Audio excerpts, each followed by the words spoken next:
Hello everyone, welcome to my channel. आज हम इस वीडियो में द E2 एलिमिनेशन रिएक्शंस के बारे में डिटेल में डिस्कस करेंगे, जो ऑर्गेनिक केमिस्ट्री से रिलेटेड एक बहुत ही इंपॉर्टेंट कॉन्सेप्ट है।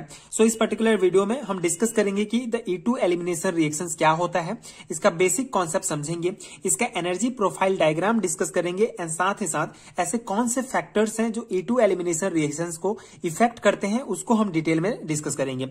सो E2 elimination reactions semester examinations के पर्सपेक्टिव से एक बहुत ही इंपॉर्टेंट टॉपिक है, लॉन्ग टाइप क्वेश्चंस में पूछे जाते हैं। सो उस अकॉर्डिंग आपको ये रिटन नोट्स भी प्रोवाइड करूंगा, जिसको आप डायरेक्टली अपने सेमेस्टर एग्जामिनेशंस में अप्लाई कर सकते हैं। So the E2 elimination reactions क्या होता है, डिस्कस करते हैं। The reaction of ethyl bromide with ethoxide ion is an example of E2 reactions and it is a second order reactions because the rate of the reactions depend on the concentration of both alkyl halide and base. Okay, so ये जो है basic है E2 elimination reaction. So basically ethyl bromide and ethoxide ion, इस दोनों का reaction जो है एक बहुत ही इंपॉर्टेंट एग्जांपल है E2 रिएक्शंस का, जो हम आगे डिस्कस करेंगे बहुत ही डिटेल में यहाँ पे।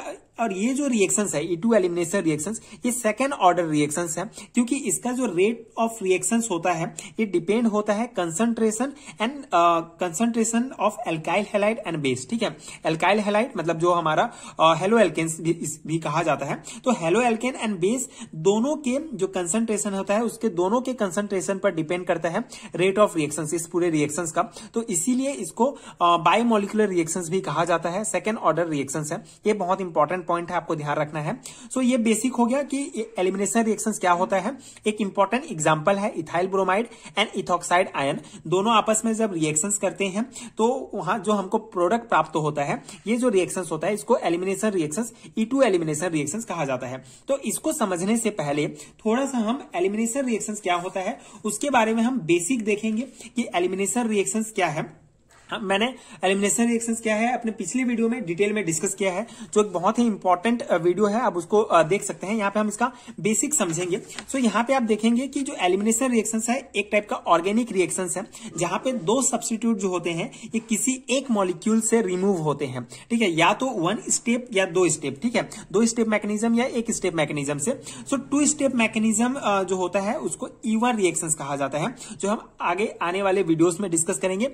एंड जो वन स्टेप में जो मैकेनिज्म कंप्लीट होता है उसको E2 एलिमिनेशन रिएक्शंस कहा जाता है। ठीक है, सो एलिमिनेशन रिएक्शंस क्या होता है, ये कोई भी मॉलिक्यूल है तो अल्फा जो कार्बन होता है वहां से कोई भी हेलोजन बाहर निकलेगा, लिविंग ग्रुप, एंड जो बीटा कार्बन होता है वहां से एक हाइड्रोजन बाहर निकलता है, तो उसको एलिमिनेशन रिएक्शंस कहा जाता है। ठीक है, किसी भी मॉलिक्यूल में जब अल्फा कार्बन से कोई एक लिविंग ग्रुप या कोई हेलोजन जब बाहर निकलता है एंड बीटा कार्बन से जो है हाइड्रोजन बाहर निकलता है, तो प्रोडक्ट बनता है। ठीक है, एल्कीन का फॉर्मेशन होता है एंड साथ ही साथ हमको जो लिविंग ग्रुप है एंड जो हाइड्रोजन है ये हमको अलग प्राप्त होता है।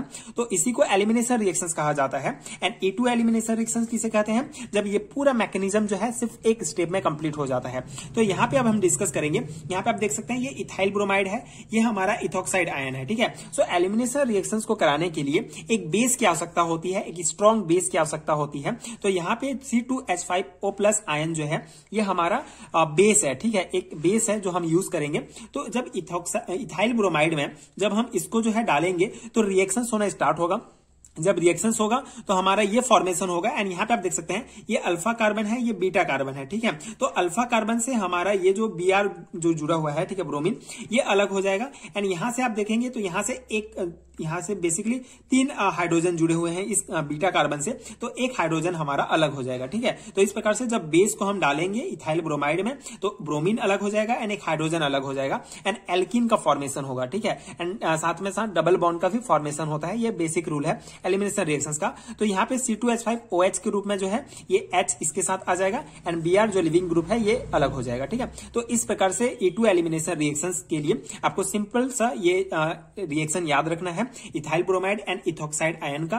ठीक है, आपको एग्जांपल देना है, ये बेसिक डेफिनेशन आप दे सकते हैं एंड एग्जांपल दे सकते हैं। इससे आपका E2 एलिमिनेशन रिएक्शंस का बेसिक कंप्लीट हो जाएगा। अब इसका हम डिस्कस करेंगे mechanism. So the rate law tells us that ethyl bromide and ethoxide ion are both involve in the transition state of the rate determining step of the reactions.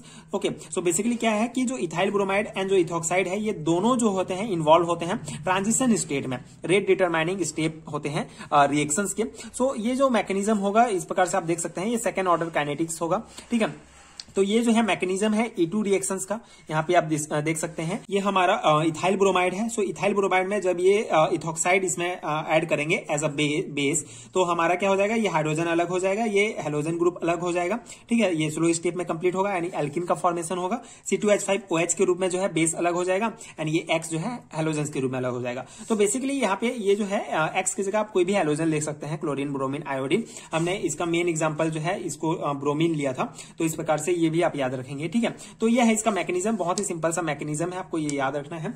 अब हम इसका discuss करेंगे एनर्जी प्रोफाइल डायग्राम। तो यहाँ पे आप देख सकते हैं ये है energy profile of the reactions. तो रिएक्शंस का पूरा एनर्जी प्रोफाइल है, जिसको energy and progress of the reactions के बीच खींचा जाता है इस ग्राफ को। तो ये हमारा जो है इथाइल ब्रोमाइड एंड ये इथॉक्साइड दोनों का जो रिएक्शंस है, उसके बाद ट्रांजिशन स्टेट होगा। एक स्टेप रिएक्शंस है, वन स्टेप में कंप्लीट होता है पूरा मैकेनिज्म, तो ट्रांजिशन स्टेट एक होगा एंड यहाँ पे ये हमारा प्रोडक्ट फॉर्मेशन होगा। सो बेसिकली ये आपको ये एनर्जी प्रोफाइल डायग्राम याद रखना होगा, सेमेस्टर एग्जामिनेशन के लिए बहुत ही इंपॉर्टेंट है।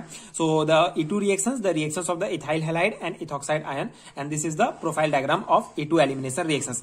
Now most important part of the topic, that is factor affecting of E2 elimination reactions. कि कौन कौन से जो फैक्टर्स हैं E2 एलिमिनेशन रिएक्शंस को इफेक्ट करते हैं, उसको हम देखेंगे। सो पहला है effect of the structure of the substrate, ठीक है। कोई भी सबस्ट्रेट होता है उसका स्ट्रक्चर बहुत ज्यादा इंपॉर्टेंट होता है, वो इफेक्ट करता है E2 एलिमिनेशन रिएक्शंस को। कैसे? It has been found that branching at alpha and beta carbon increase the rate of the E2 reactions because number of substituents increase on the carbon atom of the developing double bond and the stability of the transition state increase. Okay, example branching at alpha carbon, ठीक है। तो यहाँ पे basically क्या है कि कोई भी जो सबस्ट्रेट होगा, ठीक है, जब हम सबस्ट्रेट लेंगे तो उसके स्ट्रक्चर पर बहुत डिपेंड करता है। जैसे कि यहाँ पे कहा गया है कि जो ब्रांचिंग होगा अल्फा बीटा कार्बन में, अगर ब्रांचिंग इंक्रीज होगा तो उसका जो रिएक्शंस का जो रेट होगा ये भी इंक्रीज हो जाएगा। यहाँ पे आप देख सकते हैं ये जो है ब्रांच, जैसे यहाँ पे CH2 के साथ एक Br ही जुड़ा है, लेकिन इस CH के साथ CH3 एंड Br दो ब्रांच अल्फा कार्बन के साथ दो अलग एटम्स जुड़े हुए हैं, ठीक है। तो इस प्रकार से ये ब्रांचिंग हो गया। तो इसका जो ब्रांचिंग, अगर ज्यादा ब्रांचिंग होगा तो ये ज्यादा यील्ड होगा, ठीक है, कितना परसेंट ये रिएक्शंस प्राप्त होता है, तो ये है। तो ये पॉइंट्स आप ध्यान रख सकते हैं, ठीक है। बेसिक ये है कि जब स्ट्रक्चर में ब्रांचिंग होना स्टार्ट हो जाए, ठीक है, किसी भी सबस्ट्रेट का स्ट्रक्चर चेंज होगा तो उसका रेट ऑफ जो ब्रांचेस अगर इंक्रीज होगा, ठीक है, अल्फा एंड बीटा कार्बन्स में, तो उसका जो रेट होगा E2 रिएक्शंस का ये बढ़ेगा, इंक्रीज होगा, ठीक है। ये पॉइंट्स आपको ध्यान रखना है। सेकंड इंपॉर्टेंट जो फैक्टर जो इफेक्ट करता है ये strength of base. Okay, so with the increasing basicity of the added base the rate of the E2 reactions have been found to increase, ठीक है। ये पॉइंट क्या है, आपने देखा कि एक बेस बहुत इंपॉर्टेंट होता है जो हम यूज करते हैं, बेस, ठीक है।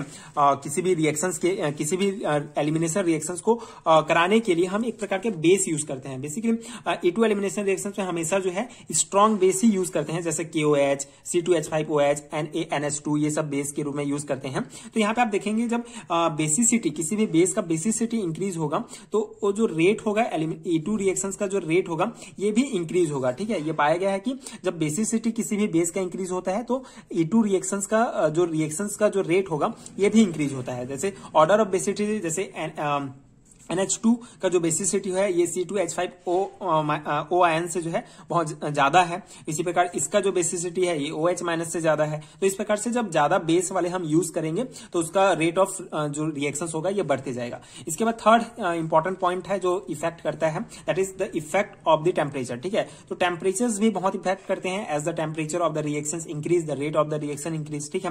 टेम्परेचर किसी भी E2 एलिमिनेशन रिएक्शंस में जब टेम्परेचर इंक्रीज होगा तो रेट ऑफ रिएक्शन भी इंक्रीज होगा। तो ये तीनों पॉइंट ही इंपॉर्टेंट है, फैक्टर्स अफेक्टिंग, जो फैक्टर्स हैं, इंपॉर्टेंट फैक्टर्स हैं जो अफेक्ट करते हैं E2 एलिमिनेशन रिएक्शंस को। सो उस अकॉर्डिंग आपको ये ध्यान रखना है। सेमेस्टर एग्जामिनेशंस के पर्सपेक्टिव से बहुत इंपॉर्टेंट है। जनरली इंडिविजुअल क्वेश्चंस के रूप में पूछे जाते हैं कि कौन से फैक्टर्स अफेक्ट करेंगे E2 एलिमिनेशन रिएक्शंस को। 3 मार्क्स के क्वेश्चंस में ही जनरली पूछे जाएंगे, तो ये 3 पॉइंट्स आप यहाँ पे लिख सकते हैं। एंड लॉन्ग टाइप क्वेश्चंस में अगर आता है तो आपको पूरा डील करना होगा, एनर्जी प्रोफाइल डायग्राम बनाना होगा, उसका बेसिक समझाना होगा एंड ये पूरे फैक्टर्स लिखने होंगे। सो आई होप आपको समझ में आया होगा एंड ये नोट्स आपके एग्जाम प्रिपरेशन के लिए हेल्पफुल हुए होंगे। एंड ये नोट्स स्पेशली सेमेस्टर एग्जामिनेशन के पर्सपेक्टिव से बनाया गया है, तो इसको आप डायरेक्टली अप्लाई कर सकते हैं, जो आपके एग्जाम के लिए बहुत ही हेल्पफुल होगा। इसके अलावा अगर आपको इसका PDF चाहिए, जिस PDF में आपको E2 जो एलिमिनेशन रिएक्शंस है, reaction intermediate and elimination reactions के यूनिट के जितने भी टॉपिक्स हैं सभी आपको उस पर्टिकुलर PDF में मिलेंगे। सो उसके लिए आपको इस पर्टिकुलर वीडियो के नीचे डिस्क्रिप्शन बॉक्स में एंड कमेंट सेक्शन में पीडीएफ स्टोर का लिंक मिलेगा, वहां से आप डाउनलोड कर सकते हैं। वहां आपको एमएससी एंड बीएससी लेवल के सारे हैंड रिटन नोट्स मिल जाएंगे जो आपके एग्जाम प्रिपरेशन के लिए डेफिनेटली बहुत हेल्पफुल होंगे। सो आई होप आपको ये पूरा कॉन्सेप्ट समझ में आया होगा। सो आगे के वीडियोस देखने के लिए प्लीज चैनल के साथ जुड़े रहिए, प्लीज सपोर्ट कीजिए, like share and subscribe to my channel and thank you so much for watching.